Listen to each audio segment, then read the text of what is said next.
ఈ రోడ్లే కాకుండా పంచాయతీరాజ్ రోడ్లు మండలం ఒక ప్యాకేజీ చేయాలి, ప్రతి గ్రామం నుంచి మండలానికి వచ్చేటువంటి తారు రోడ్డు ఉండాలి అని చెప్పి ఆ రోడ్లు పంచాయతీరాజ్ పరిధిలో 21 కోట్ల రూపాయలతో అనంతసాగర్ మండల అభివృద్ధికి బ్రిడ్జిలు, రహదారులు నిర్మాణం చేసింది ఆనాడు మేము శాసనసభ్యులుగా పనిచేసినప్పుడే అని చెప్పి నేను మీకు మనవి. ప్రతి ఊరు నుంచి మండల కేంద్రానికి తారు రోడ్డు, మధ్యలో అవసరమైతే బ్రిడ్జిల నిర్మాణం, ఇవన్నీ చేశాం.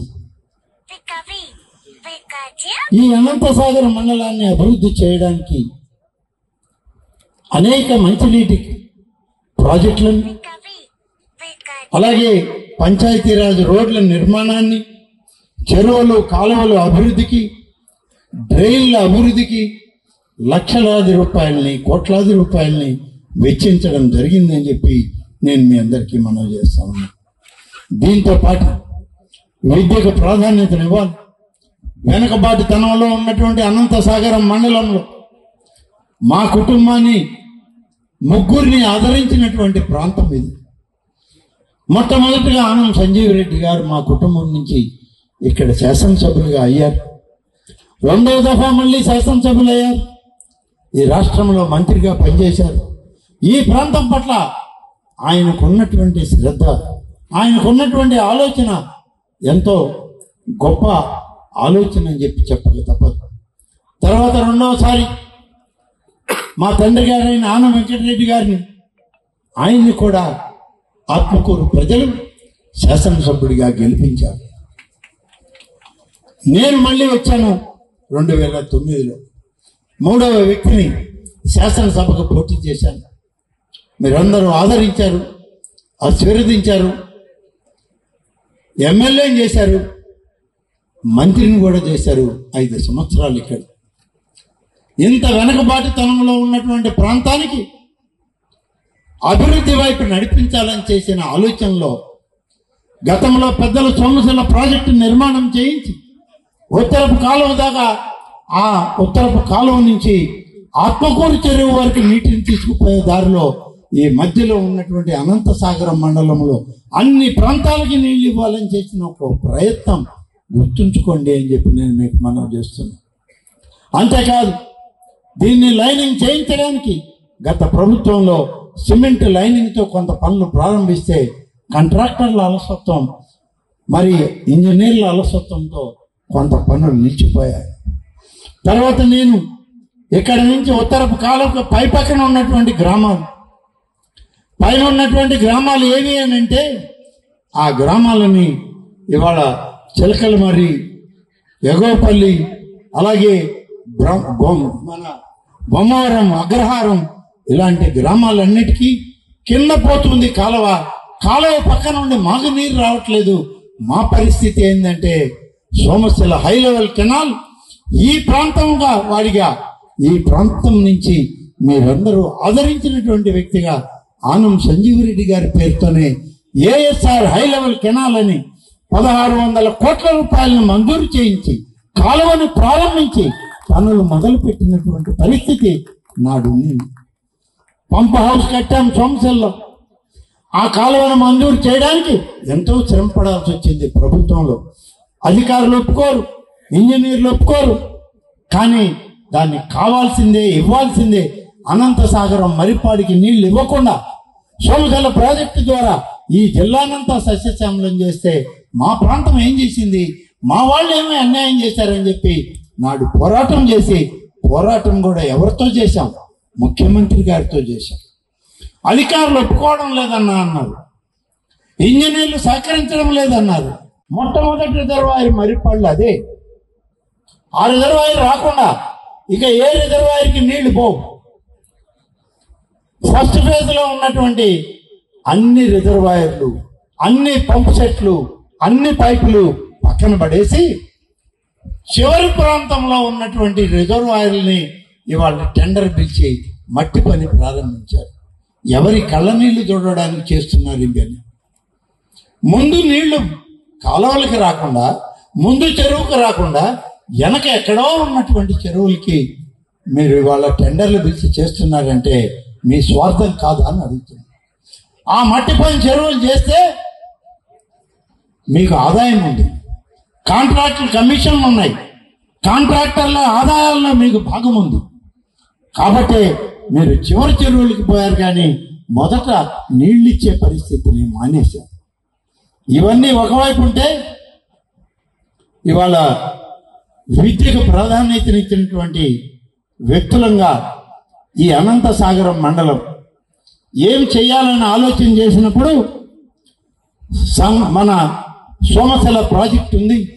ఈ సోమశిల ప్రాజెక్టు దగ్గర మంచి విద్యా సంస్థలను ఏర్పాటు చేస్తే ఈ ప్రాంతంలో బిడ్డలు అక్కడ చదువుకుంటే, సాంకేతిక విజ్ఞానాన్ని సాధించుకుంటే వాళ్ళకి మంచి భవిష్యత్తు ఉంటుందనే మంచి ఉద్దేశంతో సోమశిలలో వ్యవసాయ పాలిటెక్నిక్ కాలేజ్, ప్రభుత్వ పాలిటెక్నిక్ కాలేజ్ మంజూరు చేసి దాన్ని వాళ్ళు పూర్తి చేసి మీకు ఉపయోగపడే విధంగా దాన్ని చేయడం జరిగింది. ఎలిమెంటరీ స్కూల్ భవనాలకి నిధులు ఇచ్చాం, హై స్కూల్ భవనాలకి నిధులు ఇచ్చాం. ఆర్ఎంఎస్ఏ పథకం కింద కేంద్ర ప్రభుత్వం నుంచి స్కూళ్ళకి నిధులు తెచ్చి ఇవ్వడం జరిగింది ఈ ప్రాంతం. మరి అదేవిధంగా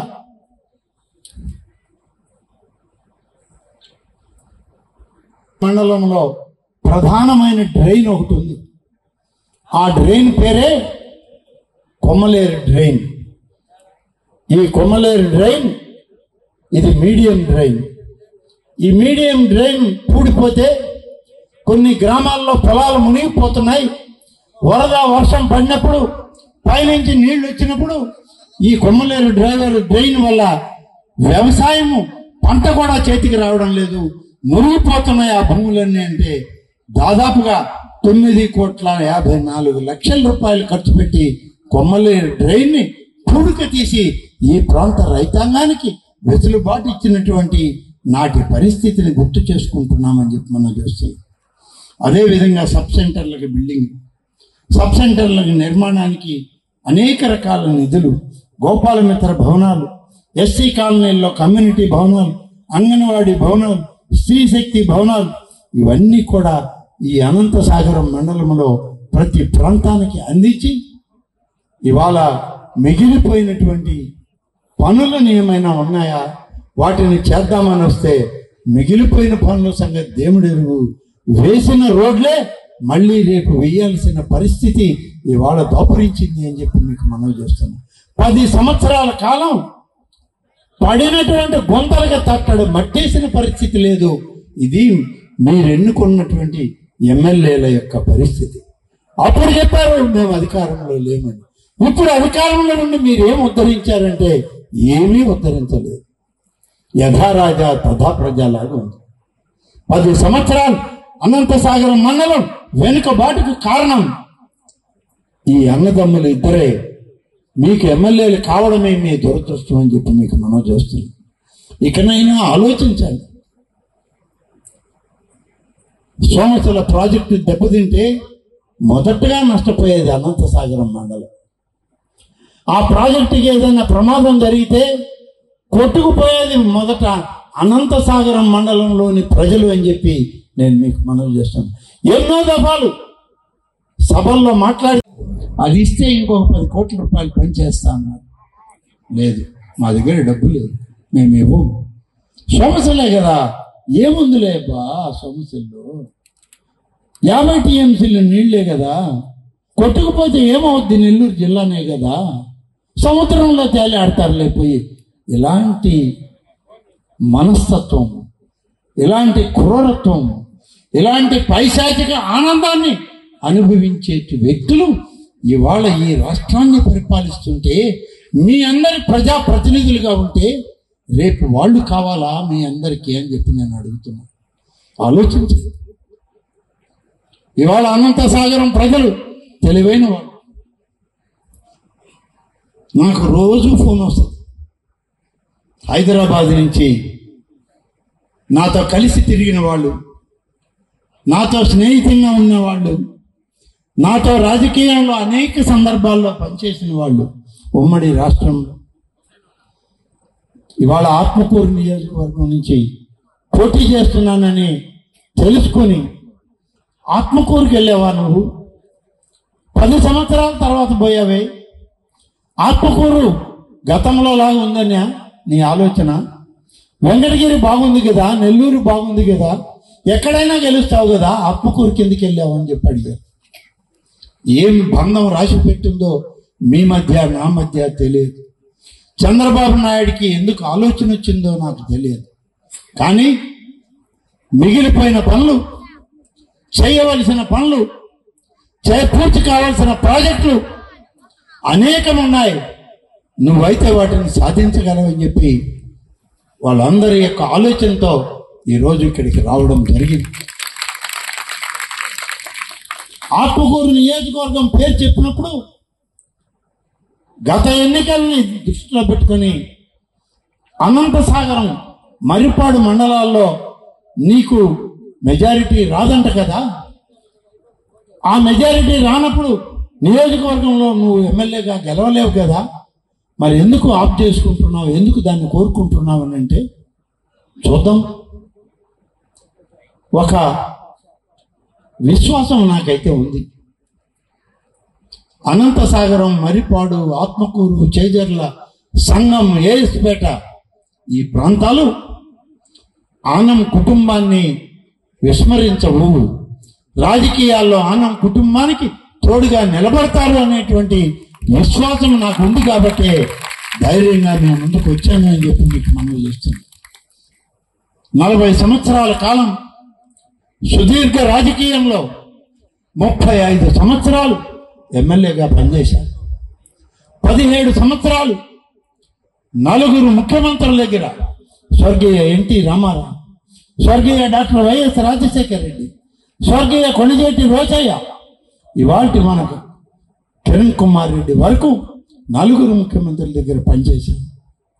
ఏనాడు తప్పు, ఒక మాట, ఒక అవినీతి, ఒక మరక నా చొక్కాకు కూడా అంటుకున్నటువంటి పరిస్థితి లేదు అని చెప్పి మీకు మనవి చేస్తాను. సుదీర్ఘ 40 సంవత్సరాల రాజకీయంలో జైలు బెయిలు తెలియనటువంటి ఎమ్మెల్యేగా ఇవాళ మీ ముందుకు వచ్చాను అని చెప్పి మీకు మనవి చేస్తా ఉన్నాను. నిఖార్సైనటువంటి రాజకీయ జీవితం కొనసాగించాలి. 5 సంవత్సరాల అవకాశం ఇస్తే మళ్ళీ మీ సేవ చేసుకోవాలి. ఇవాళ అందరి విశ్వాసాన్ని తిరిగి పొందాలి అని చెప్పి మీ దగ్గరికి రావడం జరిగింది. కాబట్టి మీరందరూ ఆదరిస్తారని నమ్మకం ఉంది, విశ్వాసం ఉంది. అందరూ ఆలోచన చేయండి. సుదీర్ఘ రాజకీయాల్లో అనుభవం ఉన్నటువంటి వ్యక్తులు మీ ముందుకు వచ్చాము. ప్రభాకర్ రెడ్డి గారు పాపం రాజ్యసభ సభ్యుడిగా, ఆయనకి ఇంకా అధికారం ఉంది, ఉన్నా నాతోటి కలిసి నడవస్తామని చెప్పి ఆయన కూడా ఇవాళ ముందుకు వచ్చే పార్లమెంట్ అభ్యర్థిగా. మరి ఈనాడు మీరందరూ కూడా మరొకసారి మంచి ఆలోచన చేయండి. నేను కూడా మళ్ళీ గ్రామానికి వస్తాను, మిమ్మల్ని అందరినీ కలిసి ఓటు అడిగే ప్రయత్నం చేస్తాను. తప్పకుండా ఆదరించి ఆశీర్వదించి సైకిల్ గుర్తుకు ఓటేసి మా విజయానికి మీ అందరి దీవెనలిచ్చి ఈ ఆత్మకూరు నియోజకవర్గాన్ని అభివృద్ధి ప్రధాన నడిపించేదానికి మాకు ఒక్క అవకాశం ఇవ్వండి. నేను పని చేసి మళ్ళీ మీ దగ్గరకు వచ్చి ఒక్క అవకాశం ఇవ్వమని అడుగుతున్నా. పని చేయని వాళ్ళు, పని చేతగాని వాళ్ళు, పని చేయలేని వాళ్ళు ఇవాళ ఒకవైపు ఉండి మేము అభ్యర్థులు అంటున్నారు. మీకు పని చేసేటువంటి వ్యక్తి కావాలన్నా, పని చేయడానికి కూడా చేతగాని వ్యక్తి కావాలన్నా మీరు ఆలోచన చేయాల్సిన అవసరం ఈనాడు మీ ముందుకు వచ్చింది. కాబట్టి మిమ్మల్ని అందరినీ కోరేది, మీరందరూ గతంలో కూడా 5 సంవత్సరాల క్రితం ఒక్క అవకాశం అని చెప్పి ఆనాడు వైఎస్ఆర్ కాంగ్రెస్ పార్టీ అధినేత జగన్మోహన్ రెడ్డి అడిగితే మీరందరూ దీవించారు. కానీ ఏమైంది? సర్వనాశనమైంది ఈ రాష్ట్రం.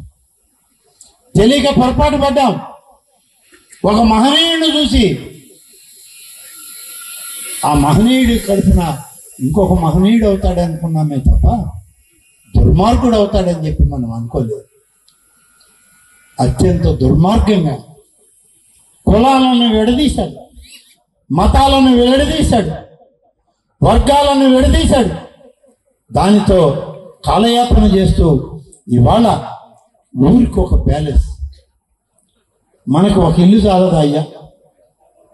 ఇవాళ మీకు ఒక ఇల్లు ఉంది, లేకపోతే వేరే దగ్గర ఎక్కడైనా మీ కొడుకో కూతురో ఉంటే అక్కడ ఒక ఇల్లు ఉంటుంది. ఈయనకి ఎవరు లేరు. ఉన్న 2 కూతుర్లు లండన్కి వెళ్ళిపోయారు, తిరిగి వచ్చేది మాకు తెలియదు అంటున్నారు. ఈయనకి ఎన్ని ప్యాలెస్లు తెలుసా? ఒక్క మన ఆంధ్రప్రదేశ్ రాష్ట్రంలోనే